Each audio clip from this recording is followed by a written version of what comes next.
Good morning, students. We continue with the fifth point for the development of the eye, and that was mesenchyme surrounding optic cup or optic vesicle. Please note down, the mesenchyme will be divided into two parts. Number one, covering the entire optic cup, and number two, which will pass inside in the space between the lens and the concavity of optic vesicle. And this mesenchyme, which is present here where my hand is there, is called internal mesenchyme. Internal mesenchyme will pass through, if you recollect, choroid fissure. This choroid fissure is present inferior to optic stalk and inferior to this optic vesicle. So, mesenchyme is collected through this choroid fissure inside into this concavity, this space. This is called internal mesenchyme. External mesenchyme, the external mesenchyme will collect outside, periphery of optic vesicle. So first, external mesenchyme. This is regular diagram.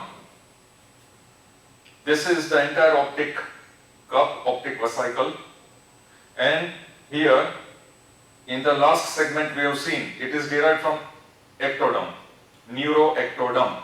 So whatever structures are seen here, the layers of retina where my hand is there, starting from pigment layer till the rods and cones till the ganglion cell layer. There are 10 histological layers of retina. All these layers of retina, they have developed from ectoderm, neuroectoderm. So this entire structure is neuroectoderm. And as was explained to you in the last segment, here it will develop into pars ciliaris retinae and pars iridis retinae. These two are pars iridis retinae and these two are pars ciliaris retinae. And here we know this lens capsule and the artery which is present in hyaloid canal. This canal is hyaloid canal. This artery is hyaloid artery. Later on it degenerates and develops into central artery of retina. This central artery of retina will be present only in this much space. From here it will distribute branches to the retinal layers. Distal part of artery from here till here will degenerate. It has to disappear. So therefore this is the preliminary diagram from neuroectoderm. Now external mesenchyme, as our point is going, the fifth and the last point. External mesenchyme, the mesoderm gets collected outside. Layer of mesoderm gets collected outside. So let us draw that. That layer of mesoderm which gets collected outside, we will draw with white color, will differentiate into two layers. The outer layer, draw this outer layer. This outer layer is known as sclera, white color. And deep to sclera, there will be choroid. So let us draw choroid. Deep to this will be choroid. This layer is the choroid. So sclera and choroid will develop from mesoderm. Now, sclera corresponds to the meningeal layer of durameter and choroid corresponds to pia and arachnoid matter together. This can be asked in 1 mark question answer. Therefore, this sclera and choroid, posterior 5/6 of the eyeball they will cover. What about anterior? Anteriorly, both together will develop first into a space, a cleft-like space which is known as anterior chamber. So therefore, here there will be development of a cleft-like space. So this is the cleft-like space. And name of this space will be anterior chamber. Here we will name these two sclera and choroid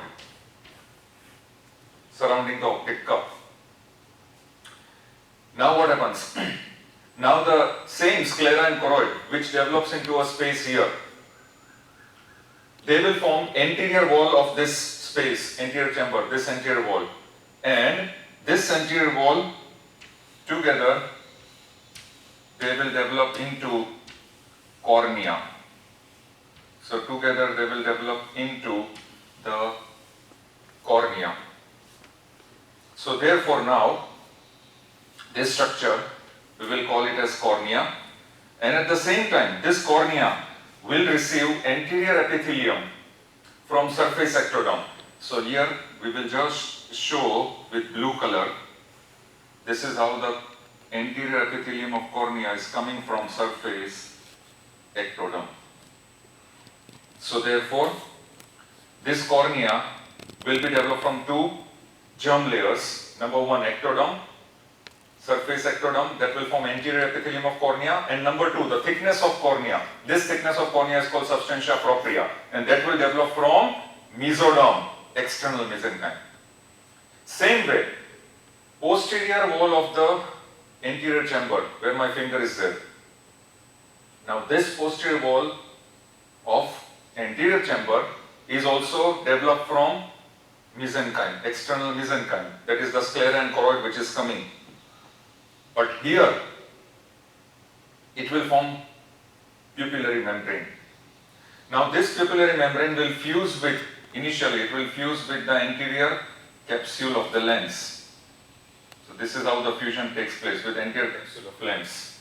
So it will form the anterior pupillary membrane. After 6th month of intrauterine life, the entire pupillary membrane will break down. So therefore, here this pupillary membrane will break down, and therefore there will be pupillary aperture. This aperture which is created will be known as pupillary aperture, and thus there will be formation of second chamber, and that second chamber will be known as, this is the second chamber here, that will be known as posterior chamber. What is the location of posterior chamber? In between the pars iridis retinae and lens, narrow space. So this is how posterior chamber will also develop, anterior chamber, posterior chamber. Now we come to iris and ciliary body. This iris, now I will join this layer with the iris. So what I am joining is posterior mesenchymal structure of the anterior chamber, the same mesenchyme which is coming from sclera and choroid, and which forms the posterior layer of anterior chamber. It will join with iris. So therefore it will form the entire iris. So now this iris which is developed, will be partly ectodermal coming from the optic cup, that is pars iridis retinae, and partly mesodermal which is coming from sclera and choroid. So therefore iris will be developing from mesoderm as well as ectoderm, viva question or 1 mark or MCQ, etc., in which muscles of iris, sphincter pupil and dilator pupil, they are purely ectodermal in development. They are the only muscles, along with erectoris pilorum muscle of the skin. These muscles are the only muscles in the human body which will develop from ectoderm. So the muscles of iris, dilator pupil and sphincter pupil will develop from ectoderm, and the remaining portion of the iris will develop from mesoderm. Same way ciliary body here. Part of this mesenchyme will mix with ciliary body also. So therefore ciliary body will also develop from partly mesoderm and partly ectoderm.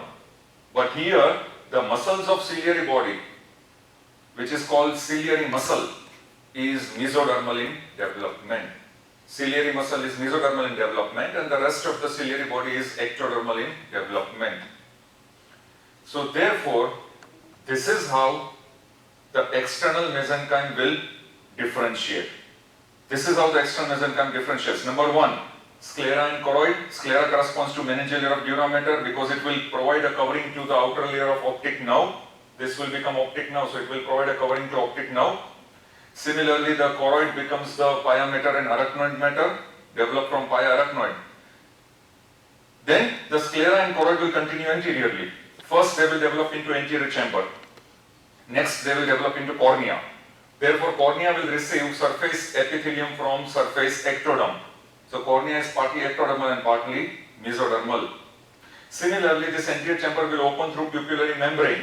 At 6th month pupillary membrane will disappear. So anterior chamber will open posteriorly into posterior chamber.